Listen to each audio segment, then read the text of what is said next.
8h34, on n'est pas forcément d'accord ce matin avec Éric Zemmour. Bonjour Éric. Bonjour. Les manifestations, les grèves, les violences et maintenant les attentats, on se demande de plus en plus à quoi sert l'état d'urgence. Il est des mots qui sentent le soufre, qui sont chargés d'histoire. On les sort du placard en tremblant, on hésite sur leur sens précis.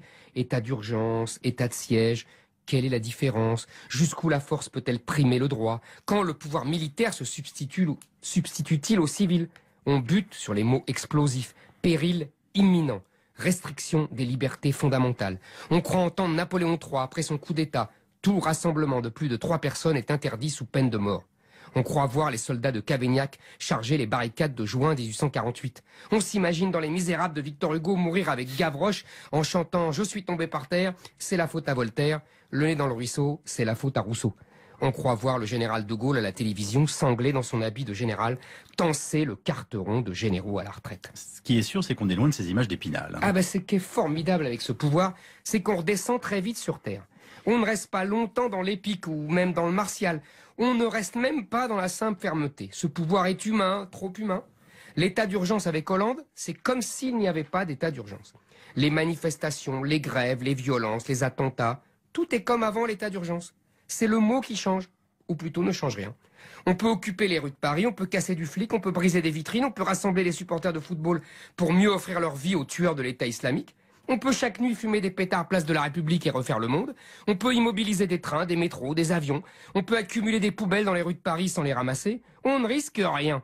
Ni l'interdiction, ni la réquisition. On ne parle même pas d'arrestation. On peut transformer Paris en pétaudière. Chacun vaque à ses occupations, comme si l'état d'urgence n'existait pas. La CGT bloque les gares et les rues.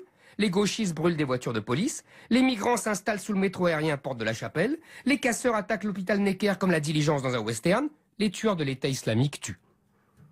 L'état d'urgence sous Hollande est synonyme d'il est interdit d'interdire. Il n'y a ni urgence, ni État.